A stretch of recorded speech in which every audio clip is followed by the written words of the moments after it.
বাজান রে ধৈরানো কবরে যদি কিছু নাও হয়, তুমিও বাইচা গেলাম, আমিও বাইচা গেলাম, কিন্তু বাজান যদি কবরে হইয়া বসে তাহলে তোমার বা উপায় কি, আমার বা উপায় কি? আল্লাহ, দুনিয়ার যে কোনো কাজে 5 বার যদি ঠগ বাজার, ওই কাজের ভিতরে আবার চেষ্টা করলে জিতবার আশা করা যায়, কিন্তু এই কবরের যাত্রীরা যদি একবার কেউ খোদার কাছ তা কবরে যাইয়া ঠইগা বস, আর দ্বিতীয়বার দুনিয়াতে আইসা আপিল করিয়া জিতবার কিন্তু আর আশা নাই। ও মুসাফির বাল্যগাঠুরি বহুদূরা ঠিকানা, আল ভিজানা কাল ভিজানা কবর আখের ঠিকানা। বাজান আসলে তোমার আমার চিন্তাও নাই, একজন চেষ্টাও নাই। ওদিকে সাহাবায়ে কেরামদের ইতিহাস পড়লে দেখবেন বাজান, আমার আব্বাজানের মুখে শুনছিলাম আমার দাদাজানের কথা। আমার দাদাজান ইন্তেকালের আগে আগে চোখের উপরে বৈশাখ পাশেই কবরস্থান, তাকাইয়া তাকাইয়া 2 চোখ দিয়া বাইয়া বাইয়া টপ টপ কইরা দাঁড়ি ভিজা ভিজা পানি ভরে আর করুণ সুরে ডাক দিয়া দিয়া বলে, ওরে আমার বাউলারে, ওরে আমার মাশউক রে, তুমি যদি আমাকে মাফ নাই করো আমি একা কেমনে থাকবো ওই অন্ধকার কবরে? বাতি নাই রে, সাথী নাই রে কবর। হে আল্লাহর বান্দারা, কবরের যাত্রীরা, আল্লাহ আপনি আমাকে আমাদের সবাইকে মাফ করে দিয়ে। বাজান, চোখ কান নাক হাত অন্য অন্য অঙ্গ প্রত্যঙ্গ, এটা কি মানুষ বলে না? এটা কি মানুষ বলে? কথা কন না কা? যদি এইটাই মানুষ হইতো, দেখবেন সমাজের ভিতরে এক শ্রেণী মানুষ ওর অত্যাচারে, ওর আচার আচরণে, এই ওর বিভিন্ন জুলুমে মানুষ অতিষ্ঠ হইয়া এক পর্যায়ে মন্তব্য করে যে ওই লোকটা কুত্তার চেয়েও খারাপ করে। আছে আবার এক শ্রেণী মানুষ দেখবেন তাদের আচার আচরণ এত ভালো, তাদের ব্যবহার এত ভালো, মানুষ এক পর্যায়ে তাদের ব্যবহারে খুশি হইয়া মন্তব্য করে লোকটার চরিত্র ফেরেশতার মতো। আচ্ছা বলেন, যার ব্যাপারে বলছে কুত্তার চেয়ে খারাপ, ওর হাত কয়টা? আর যাকে বলছে ফেরেশতার মতো, ভালো করে বোঝেন, ভালো করে বোঝেন। এই যারে বলছে কুত্তার চেয়ে খারাপ, ওর পাও কয়টা? আর যাকে বলছে ফেরেশতার মতো, কোন অঙ্গ প্রত্যঙ্গে পার্থক্য কি আছে? তাহলে কোন জায়গায় যেন একটা পার্থক্য আছে?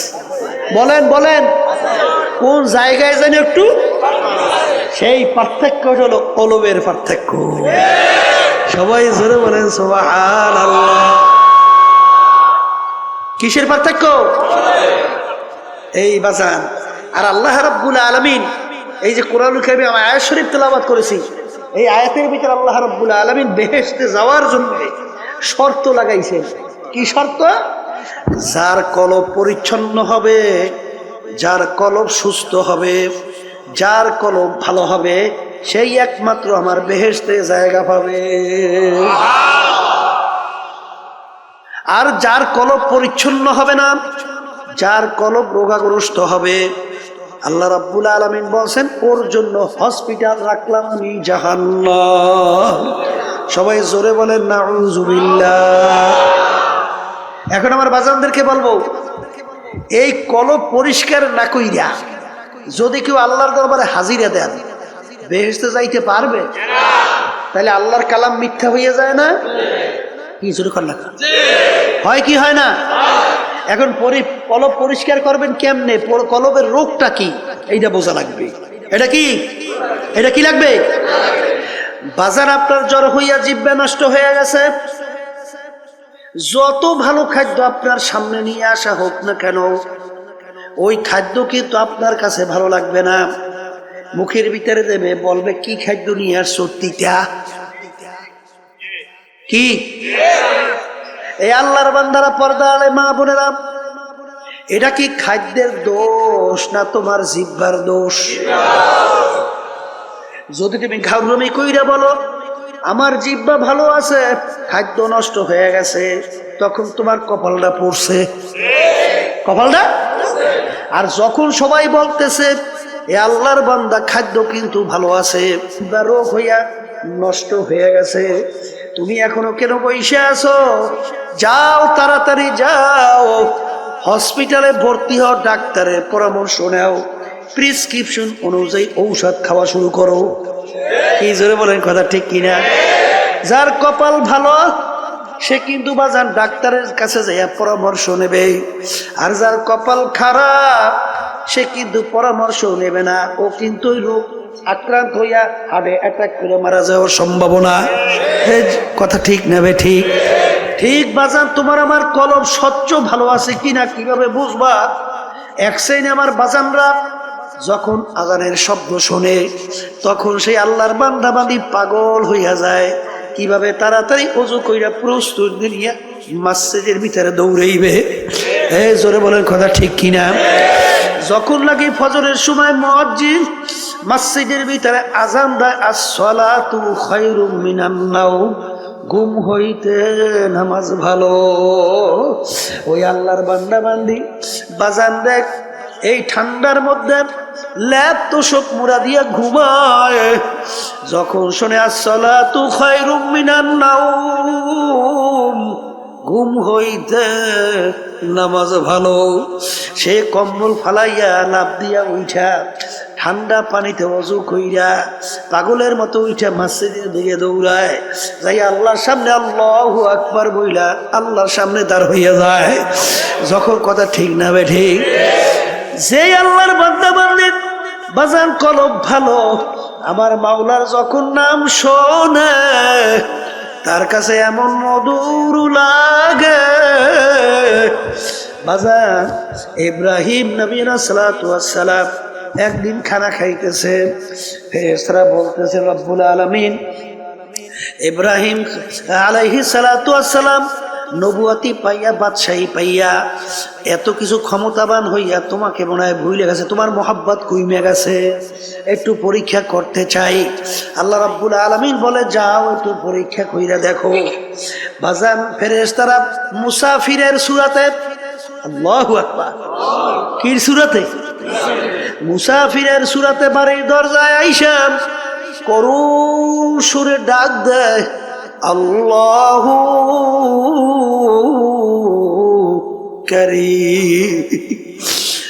ইব্রাহিম আলাইহিস সালাতু ওয়াস সালাম খানা খায়, যখন তিনি শুনলেন আল্লাহু কারীম, বাজান পাগলের মতো হয়ে গেছে। আমার মাশুক মাওলার নাম কে উল্লেখ করলো, কে আমার মাশুক মাওলার নাম নিল।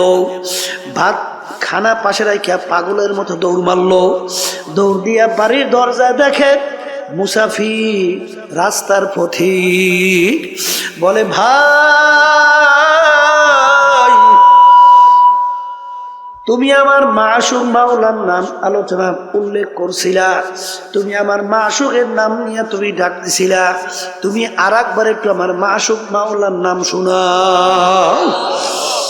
পথিক বলতেছে হুজুর আমি একবার বলছি, আর একবার যদি আপনার মাশুক মালিকের নাম শোনাই আপনার বিনিময়ে আপনি আমাকে কি দেবেন? বলে আমার হাজার হাজার দুম্বা সব তোমাকে আমি দান করিয়া দিলাম, একবার একটু শোনাও।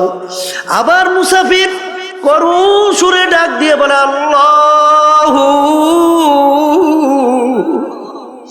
কারীম। বাজান মাশুক মাওলার নাম যতবার শোনে ততই তার কাছে মধুর মতো লাগতে আছে। বাজান আপনি যাকে মোহাব্বত করেন তার কথা যত বারবার তোমার সামনে আলোচনা করা হয় তোমার কাছে ততই ভালো লাগে। ঠিক আল্লাহ তো দাবি করছে না, ওয়াল্লাযীনা আমানু আশাদ্দু হুব্বান লিল্লাহ, যারা মুমিন সব জিনিসের চেয়ে আমি মালিককে বেশি মুহাব্বত করে। বলে হুজুর মুসাফির আর একবার আমার মাসুক মাওলার নামে একটু শোনাও। হুজুর বিনিময় কি দেবেন? কলে আমার হাজার হাজার উট সব তোমাকে আমি দান কইরা দিলাম। আবার ডাক দিয়ে বলে আল্লাহু কারীম। যত বলে ততই তার কাছে আরো মজা মজা লাগে, কারণ মোহাব্বতি লোকের নাম অন্যের মুখে শুনতে আরো ভালো লাগে। বাজার এরকম বলতে বলতে তার সব মাল সম্পদ দেওয়া হয়ে গেল। আবার একটু শোনাও, এর বিনিময় কি দেবেন? আমার তো আর কিছু নাই, আমি তোমার সঙ্গে ওয়াদা করতেছি, আমি ইব্রাহিম যতদিন বাইচা থাকবো ততদিন আমি তোমার গোলামি করতে থাকবো। তবু তুমি একটু আমার মাসুক মাওলার নাম শোনা। তখন ফেরেশতা বলতেছে হুজুর আমি কোনো রাস্তার ফকির মুসাফির না, আমি মাওলার ফেরেশতা ছিলাম আপনার কাছে পরীক্ষার জন্য। শোনেন শোনেন, আপনার মাসুক মাওলার নাম যত মনে চায় শোনেন। বাজান তখন আল্লাহর নাম মন মতো শুনাইল। বাজান বাজান যার কলব স্বচ্ছ তার মালিকের নাম শুনতে মজা লাগে। জোরে বলে কথা ঠিক না বেঠি? এ আল্লাহর বান্দারা, পর্দা আলে মা বোনেরা, তোমার কলব ভালো না মন্দ তুমি কেমনে বুঝবা? এক শ্রেণী মানুষ ওর কাছে ঢোল বাদ্য গানের আওয়াজ ভালো লাগে। আর একটু আসতে কন, এই আছে জোরে কন, আছে জোরে কন, আছে। তার কাছে আজানের শব্দ বিশ্বাস শব্দের মতো মনে হয়। জোরে বলেন কথা ঠিক না না ঠিক? তার কাছে আল্লাহর নাম শুনলে বিরক্ত লাগে। তখন বুঝতে হবে বাজান এটা কিন্তু নামাজের দোষ না, আল্লাহর নামের দোষ না, আজানের দোষ না, তোমার কলবটা নষ্ট হয়ে গেছে। তোমার কলব কি হয়েছে? এর মুখ খুলে বলেন কলব কি হয়েছে? এখন এই কলব নষ্ট অবস্থায় তুমি যদি দুনিয়া থেকে বিদায় নিয়ে কবরে যাও, আমার মাওলার বেহেশতে যাওয়া যাবে? হ্যাঁ বেহেশতে যাওয়া যাবে? আবার জোরে কাজ যাবে? এখন বাজান তোমার কাছে নামাজ ভালো লাগে না, আল্লাহর জিকির ভালো লাগে না, তোমার কাছে আজানের শব্দ ভালো লাগে না, এটা কিন্তু আজানের দোষ না, নামাজের দোষ না, এটা কিন্তু তোমার কলবের দোষ। এখন এই কলবের ভিতরে রোগ আইসা গেছে। এখন কলবের চিকিৎসা করা লাগবে কি লাগবে না? সবাই কন নাই? কলবের চিকিৎসা লাগবে লাগবে লাগবে। এখন এই কলবের চিকিৎসার জন্য MBBS FRCS ডাক্তার তাদের কাছে যাইবেন না? হ্যাঁ, তারা কলবের চিকিৎসা করতে পারবে? এই কলবের চিকিৎসককে, কলবের চিকিৎসক হলো হক্কানি উলামায়ে কেরাম, হক্কানি পীর বুজুর্গেরা।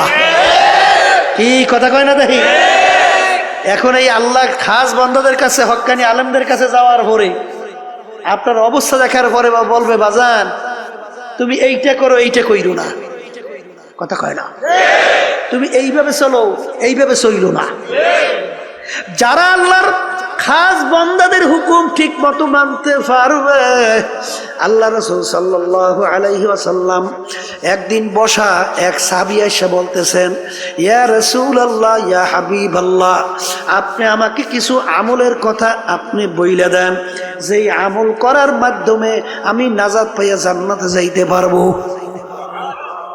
তাহলে বোঝা গেল সাহাবীর আগেই সে ইমানদার ছিল, ইমান আনছিল।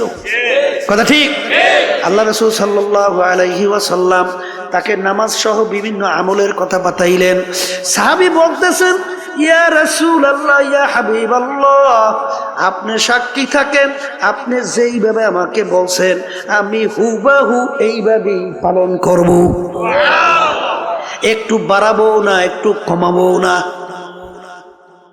যখন এই কথা বললে আল্লাহর বান্দারা না করলো, আল্লাহ রাসূল সাহাবায়ে কিরামদেরকে বললেন, তোমরা যদি বেহেশতি লোক দেখতে চাও তাকে ইঙ্গিত করিয়া বললেন তাকে দেইখা না। আল আমরু ফাওকাল আদাব, আদবের ভিতরে সবচেয়ে বড় আদব হলো কথা মানা। আদবের ভিতরে সবচেয়ে বড় আদব কি? হ্যাঁ, আর বেয়াদব মাহরুমে গাছ আর যে নাকি বেয়াদব হয়, কথা মানে না, আল্লাহর রহমত থেকে বঞ্চিত হয়। কথা ঠিক? এখন আবার কথা কইয়েন এক শ্রেণী কিন্তু বর্তমানে ফতুয়া দেহ না, আমরা দেবো কি? এখন তারিখ কেমন আরো ফতুয়া দেওয়া শুরু করছে। নামাজ নাই, রোজা নাই, খারাই ঘেরাইয়ে মতে, তারাও এখন ফতুয়া দেয়। কি আমি ভুল বলছি? হ্যাঁ, ঠিক মতো আলিফ উচ্চারণ করতে পারে না, ঠিক মতো সূরা ফাতিহাটা সহিভাবে তেলাওয়াত করতে পারে না, এরাও এখন ফতুয়া দেওয়া শুরু করছে। আছে না নাই? কে আপনারা বাংলাদেশে আধুনিক যুগে বুঝি টের পান না? ট্রাক্টর পান না? কি ট্রাক্টর পান না গেছে? পাইছেন না? হ্যাঁ, ফতুয়া দেওয়া শুরু করছে। ফতুয়া মানে মতামত। মতামত দেবে কোরআন এবং হাদিসের সঙ্গে না মিললে মেলা লাগবে না, না তোমার নিজের মতামত। হ্যাঁ, ফতুয়া মানে রায় প্রদান করা। আপনি রায় দেবে কোরআন এবং হাদিসের বাইরে না কোরআন এবং হাদিস অনুযায়ী? হ্যাঁ, মেলা লাগবে না? না লাগবে না? বর্তমানে একদল ভাই এসে ফতুয়া দেয়। আল্লাহ মাফ করেন, আল্লাহ আপনি মাফ করে দেন। আল্লাহুম্মা আমিন। এই জন্য আমার বাজানদেরকে বলবো, বাজান আমাদের এই তরিকার নাম হলো সিস্তিয়া সাবিরিয়া তরিকা। এই তরিকার 5টা ঔষধ আছে। আমার আব্বাজান দাদাজান বাজান চ্যালেঞ্জ করে বলতেন, বাজান তোমাদের সঙ্গে কোনো ঝগড়া নাই, মারামারি নাই, কাটাকাটি নাই, তোমরা কিছুদিন ঠিক মতো ঔষধ পালন করে দেখো, দেখবা তোমার আমার আগে নামাজ ভালো লাগতো না, এখন আজান দিলে আল্লাহর ফজল করবে, নামাজ পড়ার জন্য পাগল হইয়া যায়। আগে রোজা ভালো লাগতো না, এখন জীবন গেলেও রোজা ছাড়তে পারে না। আগে মিথ্যা কথায় অভ্যস্ত, এখন আল্লাহর ফজলে জীবন গেলেও মিথ্যা কথা বের হয় না। আগে বিভিন্ন জুলুমের ভিতরে লিপ্ত ছিল, এখন আল্লাহর ফজল করমে জুলুমের কাছেও যায় না। আপনাদের এলাকায় 2-1 নাই? এই 1 2 হাজার হাজার, কথা বলেন না? আর বাজানদেরকে বলবো, যদি আল্লাহর কুতুব চরবনাইয়ের এই তরিকার এই প্রেসক্রিপশন আপনার কাছে ভালো না লাগে, বাজান যে কোনো একজন হক্কানি আলেম, একজন হক্কানি পীর বুজুর্গ, একখানি বাজান সহি তরিকার উপরে কোরআন এবং হাদিস অনুযায়ী আপনাকে রাস্তা যারা বাতাইবে, আমাদের উদ্দেশ্য হইল কলবের রোগ সাইরা, চোখে পানি নিয়ে আল্লাহর হুকুম নবীর তরিকা অনুযায়ী চইলা, তারপর কলবকে স্বচ্ছ কইরা মাওলার দরবারে হাজির হওয়া। কি জোরে বলার কথা ঠিক কিনা? কলবের রোগের ভিতরে উল্লেখযোগ্য একটা রোগের নাম বলে হিংসা। হিংসা কাকে বলে? পরে উন্নতি দিকে সহ্য করতে না পারা, পরে উন্নতি দিকে সহ্য করতে না পারা, এইটার নাম কি? হিংসা। আর একটা রোগের নাম হলো তাকাব্বুরি। তাকাব্বুরি হলো সমস্ত এই রোগের মূলের ভিতরে মাথার রোগ হলো তাকাব্বুরি। মানে আমি ভালো, আমি বড়, আমি অমুকের সে ভালো, আমি অমুকের সে বড়। কথা ঠিকই না? একটা নম্বর রোগের নাম হইল হুব্বে যা হুব্বে মাল। মালের মহব্বত, সম্মানের মহব্বত আছে, পদের মহব্বত আছে, কথা কন না কা? এই রোগগুলো অন্তর থেকে দূর করা লাগবে। কেমনে দূর করতে হইবে?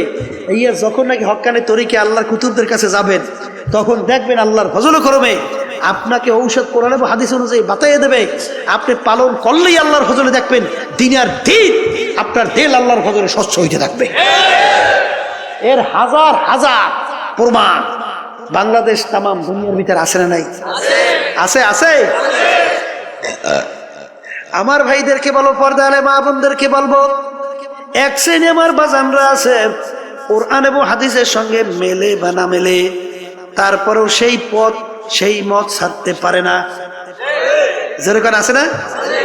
শুনছিলাম এক বেদাতি, মানে নামাজ নাই, রোজা নাই, পর্দা নাই, সুন্নাত নাই, কোরআন এবং হাদিসের সঙ্গে তার কার্যক্রম কোনো মিল নাই, কিন্তু তারপরেও সেখানে দৌড়াদৌড়ি করে বলে, বাজান আপনাদের পীর যে নামাজ, বাবা যে নামাজ পড়ে না, পর্দা যে নাই, সুন্নাত যে নাই, আপনি তারপর পিছনে দৌড়ান কা? কলে থুন ফালাইয়া বাবার কথা যদি জাহান্নামে যাওয়া লাগে যাব।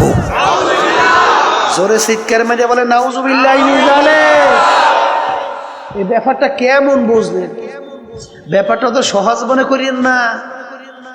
জাহান্নামে যাওয়া লাগলে যাইবে, ব্যাপারটা তাহলে বোঝা গেল যে তার স্বাভাবিক সেন্স নাই, তার স্বাভাবিক ব্রেনটা নাই। তাকে জাদুর মাধ্যমে ব্রেনকে বিভিন্ন কায়দায় উল্টাই ফুলটাই ফেলাইছে। আর হাদিসের ভিতরে আসছে আল্লাহ রাসূল সাল্লাল্লাহু আলাইহি ওয়াসাল্লাম বলছেন আস-সিহরু হাক্কুন, জাদু সত্য। যখন তুমি দেখবা, এই মিয়া আপনার চোখের ডাক্তার, চোখের রোগ হইছে, আপনি কি চোখের ডাক্তারের কাছে যাইবেন না পেটের বিশেষজ্ঞের কাছে যাইবেন? আপনার পেটের রোগ হইছে, পেট বিশেষজ্ঞের কাছে যাইবেন না চোখ বিশেষজ্ঞের কাছে যাইবেন? হ্যাঁ, আচ্ছা আপনি বেহেশতে যাইবেন, জাহান্নামের পথ কোনটা, বেহেশতের রাস্তা কোনটা, এটা কোরআন এবং হাদিসের বাহিরে কোনো বেহেশত এবং জাহান্নামের রাস্তা আছে? আচ্ছা এই সম্পর্কে ডাক্তার কারা? হক্কানি ওলামায়ে কেরাম না বিভিন্ন কায়দায় ইংরেজি ফরণ্যারা? কথা কয় না? হ্যাঁ, যারা নাকি বিভিন্ন ইংরেজি ফরিয়ে টুরিয়ে বিভিন্ন মাঝে মধ্যে একটু ভতুয়া দেয়, বিভিন্ন কায়দা কায়দায় আপনাকে জান্নাতে নিয়ে যাই চায়, তাইলে রুগীও মরবে, হেডাও মরবে। কি কথা কন না কা? বুঝা পাবারাই তুই অত সহজ না বাজা, ব্যাপার কিন্তু বড় কঠিন, অত সহজ। আপনি যাইতে হবে কোরআন এবং হাদিস বুঝুন না, বিশেষজ্ঞর কাছে যাইতে হবে। তারপরে আপনি যদি না যান, তারপরে যদি সেই বাবাদের কাছে যান, সেই মুরব্বীদের কাছে যাইয়া কোরআন এবং হাদিসের সঙ্গে সাহাবায়ে কেরামদের সঙ্গে মিলুক বা না মিলুক, তারপরে আপনি দৌড়দৌড়ি করতেছেন, তাহলে বুঝতে হবে আপনার জেহেন ঠিক নাই। তাহলে জাদুর মাধ্যমে আপনার জেহেনকে পরিবর্তন ঘটাই বলাইছে। আল্লাহ রাসূল সাল্লাল্লাহু আলাইহি ওয়াসাল্লামকে জাদু করে নাই? কথা কয় না কা? আল্লাহর নবীকেও জাদু করছে, অত সহজ মনে করিয়েন না। আস-সিহরু হাক্কুন, জাদু সত্য। জোরে বলেন কথা ঠিক না বে ঠিক? এই জন্য আমার ভাইদেরকে বলবো, পর্দা আলে মা বোনদেরকে বলবো, বাজান কোনো দলাদলি বুঝি না। আমার আব্বাজান রহমাতুল্লাহ আলাইহি বলতেন, এ দুনিয়ার মানুষ শোনো, আমি ফজলুল করিম দুনিয়ার থেকে বিদায় নিয়া কবরে যাওয়ার পরে ফুলের মালা একটার পর একটা গাইথা তোমরা যদি আমার কবরকে ভইরা রাখো, আর আমার মাওলা যদি আমাকে কবরে মাপ না করে, ওই ফুলের মালা আমার কিছু আসে যায় না।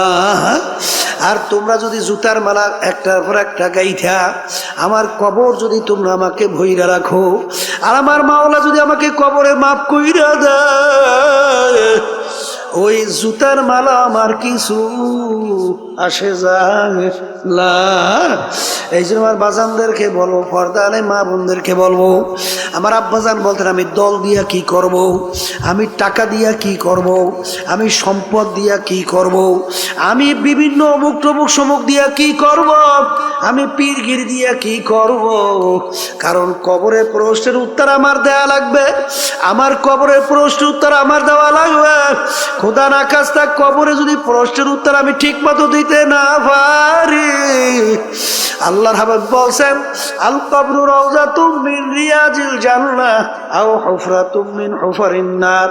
এ আমার উম্মতরা, কবর দেখো, এই কবর কিন্তু আসল কবর না। কোন আল্লাহর বান্দা বান্দির কবর একটা বেহেশতের বাগান হইয়া যাবে। আল্লাহ আপনি আমার জন্য আমাদের সবার জন্য কবুল করে নিয়ে। আল্লাহর হাবিব বলছেন, ও আমার উম্মতেরা, কোন নাফরমানের কবরের মধ্যে জাহান্নামের আগুন এসে ভইরা যাবে। আল্লাহ আপনি আমাকে সহ আমাদের সবাইকে মাফ কইরা দিয়ে, আল্লাহ আপনি আমাকে সহ আমাদের সবাইকে মাফ কইরা দিয়ে। আল্লাহর হাবিব বলছেন, ও আমার উম্মতেরা, কোন নাফরমানের কবর মধ্যে মাটি এমন ভাবে চাপ মারবে, এক পাজরে হাড্ডি নিয়ে অন্য পাজরের মধ্যে মিশাইয়া দেবে। আল্লাহ আপনি আমাকে সহ আমাদের সবাইকে মাফ কইরা দিয়ে। আল্লাহ রাসূল বলেন, ও আমার উম্মতেরা, 99 তিননিনান লাউ নুফিখা ফিল আরদি মা আনবাতাত খাদরা। কোন নাফরমানের কবরের মধ্যে একটা না দুইটা না 99টা বিষাক্ত সাপ জমা হইয়া যাবে। কিয়ামত পর্যন্ত ওই নাফরমানকে পেঁচাইয়া পেঁচাইয়া ঠুকরাইতে থাকবে। আল্লাহ আপনি আমাকে সহ আমাদের সবাইকে মাফ কইরা দিয়েন। ওই সাপ কেমন বিষধর হবে, যদি জমিনের দিকে মুখ কইরা ফুঁক দিত, এই জমিনের ভিতরে গাছপালা মাথা জাগাতে পারতো না। বাজার অনেকে বলতে পারেন হুজুর এই সাপে এত বিষ কিভাবে হয়? বর্তমান আধুনিক যুগে বোঝাতে বড় সহজ রে বাজান, কারণ বর্তমানে অ্যাটম বোম তৈরি করছে, আনুপানবিক বোমা তৈরি করছে, যেটাকে পারমাণবিক বোমা বলা হয়। এতটুকু ছোট একটা বস্তু যদি কোনো এলাকায় ছাইরা দেয়, ওর ক্রিয়ায় সমস্ত এলাকার গাছপালা মানুষ সব মইরা সাপ পেয়ে যায়। এতটুকু ম্যাটেরিয়ালসের মধ্যে, এতটুকু পদার্থের ভিতরে যদি আমার মাওলা এত ক্ষমতা রাখতে পারে, আমার মাওলা সেই সাপের ভিতরে এত কেন বিষ দিতে পারবে না? এই জন্য আমার ভাইদেরকে বলবো, পর্দারে মা বোনদেরকে বলবো, আমার আব্বাজান রহমাতুল্লাহ আলাইহি বলতেন বাজান, এরপরেও যদি মন না বুঝেন বাজান রে, দৈরানো কবরে যদি কিছু নাও হয়, তুমিও বাইচা গেলাম আমিও বাইচা গেলাম, কিন্তু বাজান যদি কবরে হইয়া বসে, তাহলে তোমার বা উপায় কি, আমার বা উপায় কি? আল্লাহ, দুনিয়ার যে কোনো কাজে 5 বার যদি ঠগো বাজার, ওই কাজের ভিতরে আবার চেষ্টা করলে জিতবার আশা করা যায়। কিন্তু এই কবরের যাত্রীরা যদি একবার কেউ খোদার কাছটা কবরে যাইয়া ঠইগা বস, আর দ্বিতীয়বার দুনিয়াতে আইসা আপিল করিয়া জিতবার কিন্তু আর আশা নাই। ও মুসাফির বাল্যগাঠুরি বহুদূর ঠিকানা, আজ ভিজানা কাল ভিজানা কবর আখের ঠিকানা। বাজান আসলে তোমার আমার চিন্তাও নাই, এর জন্য চেষ্টাও নাই। ওদিকে সাহাবায়ে কেরামদের ইতিহাস পড়লে দেখবেন বাজান, আমার আব্বাজানের মুখে শুনছিলাম আমার দাদাজানের কথা।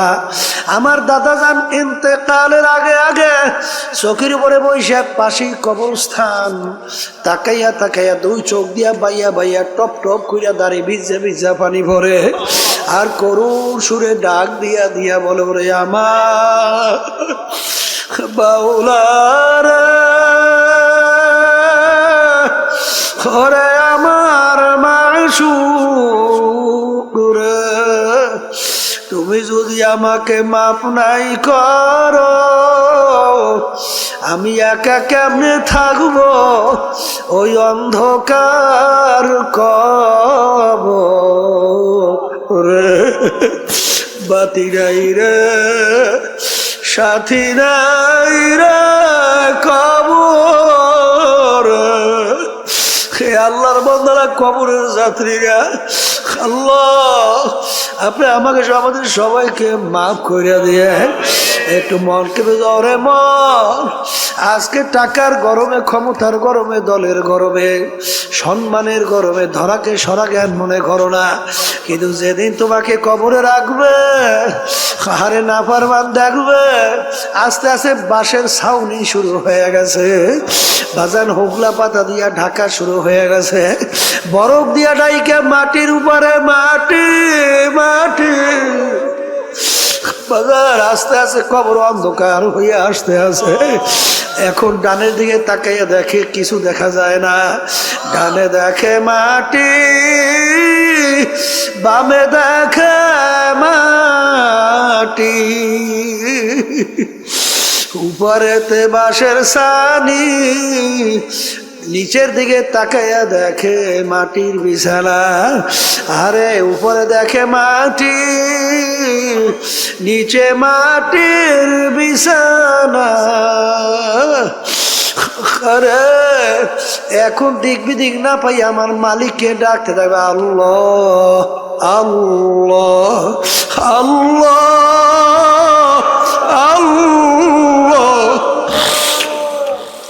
আমার মালিক উত্তাদে বড় নেমু খারাম আমার সমস্ত নেমাত ভোগ করিয়া দুনিয়ায় বাইচা ছিলি আমার দেওয়া নেমাত চক্ষু দিয়া দেখছো আমার দেওয়া নেমাত জবান দিয়া কথা বলছো আমার দেওয়া নেমাত কান দিয়া শুনছো আমার দেওয়া নেমাত ব্রেন দিয়া পড়াশোনা কইরা বড় ডিগ্রি অর্জন করছো আমার দেওয়া নেমাত দিয়া ব্যবসা বাণিজ্য করে সম্পদ গুছাইছ আমার দেওয়া নেমাত সূর্যের আলো ভোগ করছো আমার দেওয়া নেমাত নদীর ভিতর থেকে মাছ উড়িয়া পাক কইরা খাইছো আমার দেওয়া নেমাত ধানের ভিতর থেকে চাউল বের করে ভাত পাক কইরা খাইছো আমার দেওয়া নেমাত সব ভোগ কইরা আমার হুকুম মানু নাই আরে যেরকম দুনিয়ায় তুই আমাকে ভুইলা গেছিলি